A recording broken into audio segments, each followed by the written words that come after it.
Subscribe करें सेहत जिंदगी चैनल को और बेल आइकन पर क्लिक करें ताकि आपको हर नई वीडियो मिले सबसे पहले। अस्सलाम वालेकुम। मेरी बहुत सारी बहनों ने और बच्चियों ने मुझसे हमल के ज़ाया होने या इसक़ाते हमल या मिसकैरेजेस के बारे में सवालात किए हैं। आज की इस वीडियो में हम आपसे इसी के बारे में डिटेल में बात करेंगे। हमल क्यों गिरता है या हमल क्यों ज़ाया होता है, एबॉर्शंस या मिसकैरेजेस क्यों होते हैं, इसके बहुत सारे कॉजेज़ हैं, लेकिन इन सब का नतीजा यही होता है कि माँ के पेट के अंदर बच्चे की नशोनुमा सही तरीके से नहीं हो रही होती, या उसकी इम्प्लांटेशन सही तरीके से नहीं होती, या उसका माँ और बच्चे के बीच में जो खुराक और न्यूट्रिएंट्स का या ब्लड सप्लाई जो होती है वो सही तरीके से नहीं बन रही होती है।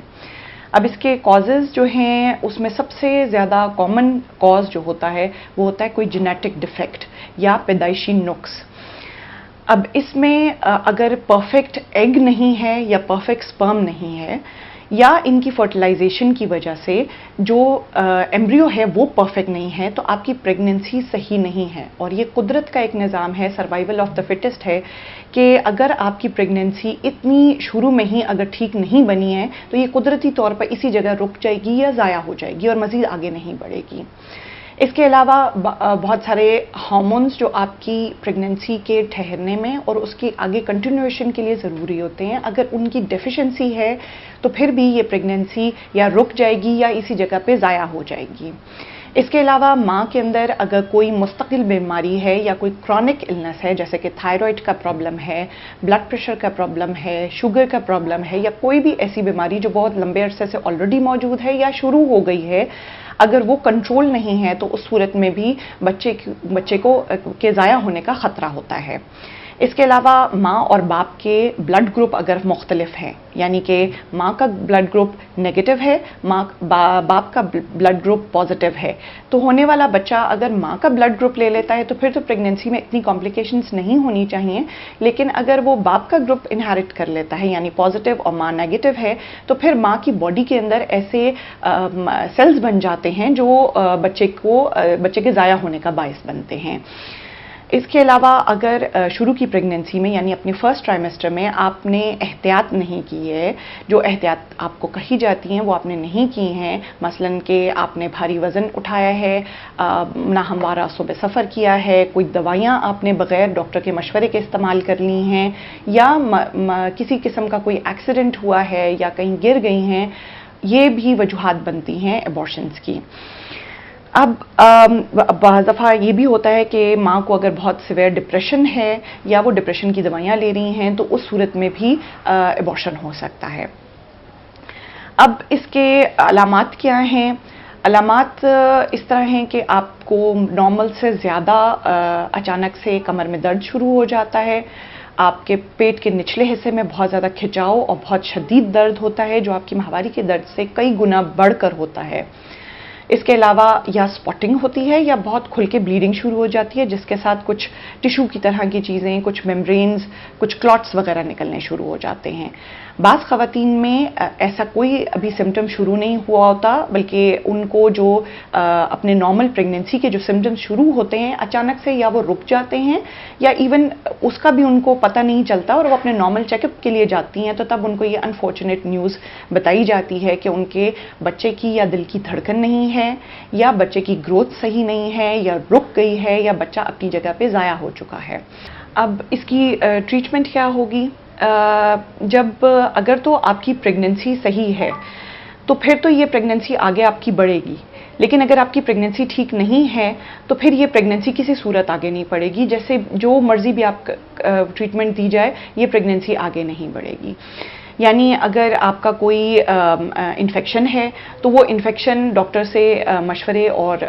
चेकअप के बाद आपका ट्रीट हो सकता है। अगर कोई हार्मोनल डिफिशिएंसी है तो वो हार्मोन्स आपको इंजेक्शन दिए जा सकते हैं, टैबलेट्स दिए जा सकते हैं ताकि आपकी ये प्रेगनेंसी अपनी जगह पे ठहरे और आगे ग्रो करे ये बेबी। लेकिन अगर कोई विटामिन डेफिशिएंसी है तो विटामिन्स दिए जाएंगे, लेकिन अगर कोई जेनेटिक डिफेक्ट है तो फिर ये प्रेगनेंसी आगे नहीं बढ़ सकेगी और ये कुदरती तौर पर इसी जगह पे ख़त्म हो जाएगी। अब जब एक दफ़ा एबॉर्शन का प्रोसेस शुरू हो जाए तो फिर इसको रोका नहीं जा सकता। अगर इनमें से मतलब ये कि अगर आपको कोई स्पॉटिंग शुरू हो गई है, ब्लीडिंग फ्रैंक शुरू हो गई है, तो फिर आपका ये प्रोसेस रुक नहीं सकता, ये फिर कंप्लीट होगा एबॉर्शन का। अब जब एक दफ़ा ये एबॉर्शन का प्रोसेस शुरू हो गया है, तो इसमें 3 अप्रोचेस हैं जो डॉक्टर के पास आप जाएंगे मायने के लिए, मशवरे के लिए। तो इसमें 3 चीज़ें हैं कि एक तो वेट एंड वॉच है कि आपको ऑब्जर्व किया जाएगा कि अगर 90% केसेस में अगर अभी तक ब्लीडिंग शुरू नहीं हुई और एबॉर्शन मतलब बच्चे की ग्रोथ ख़त्म हो गई है, बच्चा अपनी जगह पे ख़त्म हो गया है, तो 90% केसेस में ब्लीडिंग अगर फ़ौरन शुरू नहीं हुई तो कुछ दिन में शुरू हो जाएगी। आपको ऑब्जर्व किया जाएगा, कोई मेडिसिन नहीं दी जाएगी, किसी किस्म की इंटरवेंशन नहीं होगी, और जितनी अर्ली प्रेगनेंसी होगी ज़्यादा चांसेस यही हैं कि वो प्रोडक्ट्स खुद ही निकल जाएंगे और कोई सफाई की या मेडिसिन की ज़रूरत नहीं पड़ेगी। इसका ये होता है कि इसमें टाइम ज़्यादा लग सकता है, ब्लीडिंग ज़्यादा हो सकती है, इन्फेक्शन का ख़तरा रहता है, और बहुत सारे केसेस में ये प्रोसेस खुद ही कंप्लीट नहीं होता और डीएनसी वगैरह करनी पड़ती है। इसका सेकेंड अप्रोच ये है कि आपको मेडिसिन दी जाएं, कुछ खाने के लिए या रखने के लिए टैबलेट्स दी जाती हैं, और उसमें भी ये होता है कि 100 में से 15% में ये चीज़ कंप्लीट नहीं होती,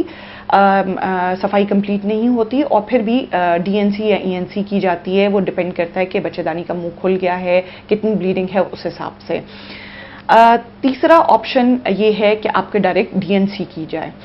उसमें ये है कि उसमें भी शुरू में हो सकता है कि आपका अगर बच्चेदानी का मुंह बिल्कुल बंद है तो कुछ टैबलेट वगैरह रखी जाएं ताकि वो सॉफ्ट हो जाए, वो खुल जाए, और उसके बाद आपको कंप्लीट एसेप्टिक मेजर्स में स्टरलाइज एनवायरनमेंट में आपको ओटी में लेकर जाया जाता है, एक इंजेक्शन लगा दिया जाता है, तो आप सो जाते हैं, आपको कोई दर्द महसूस नहीं होता, और उसमें फिर यूट्रस के अंदर से बच्चेदानी के अंदर से सारी सफाई कर दी जाती है, प्रोडक्ट्स निकाल ली जाती हैं, या सक्शन कैनुला के थ्रू या क्यूरेटाज से निकाली जाती हैं, और अंदर से लाइनिंग साफ कर दी जाती है। इसमें आपको पेन नहीं होता, सारी प्रोडक्ट्स निकल जाती हैं। सारे प्रोसेसेस में ये सबसे ज़्यादा सक्सेसफुल चीज़ होती है, लेकिन इसमें आपको कुछ घंटे या एक दिन तक आपको हॉस्पिटल में एडमिट रहना पड़ता है, और बहुत रेयरली इस तरह होता है कि कुछ प्रोडक्ट्स या कुछ मेम्ब्रेन्स जो होते हैं वो लाइनिंग के साथ यूट्रस के चिपके रह जाते हैं, जो कि बाद में अल्ट्रासाउंड पे कंफर्म करने के बाद अगर ज़रूरत हो फिर दोबारा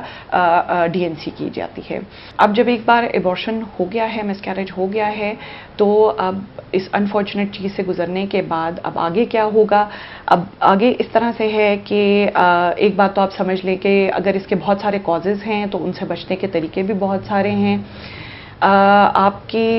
एक बार अगर एबॉर्शन हो गया है तो इसका हरगिज़ ये मतलब नहीं है कि आपका दोबारा भी बार बार ये एबॉर्शन होगा या आपकी प्रेगनेंसी नहीं होगी। एक बात तो आप लोग समझ लें कि अगर एक दफ़ा आपकी प्रेगनेंसी हुई है, हमल हुआ है, हमल ठहर गया है, तो आइंदा भी आपकी प्रेगनेंसी इंशाल्लाह ज़रूर होगी। आपका सिस्टम में कोई प्रॉब्लम नहीं है, आपका रिप्रोडक्टिव सिस्टम काम कर रहा है जब भी आपकी प्रेगनेंसी हुई और ठहरी। अब इससे बचने के क्या तरीके हो सकते हैं? उसके लिए सबसे बेहतरीन चीज़ ये है कि आप अपने डॉक्टर के पास इस एबॉर्शन के बाद जब आपको वो चेकअप के लिए बुलाएं, अपना कंप्लीट चेकअप करवाएं,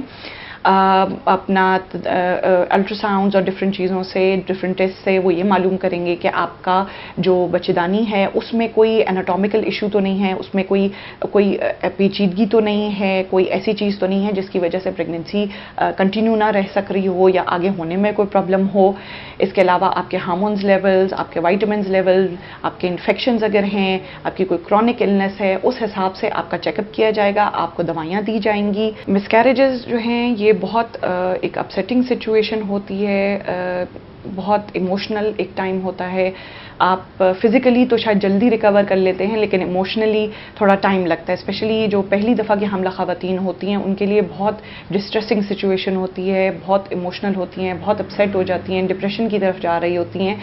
उनको मेरा मशवरा ये है कि आप अपने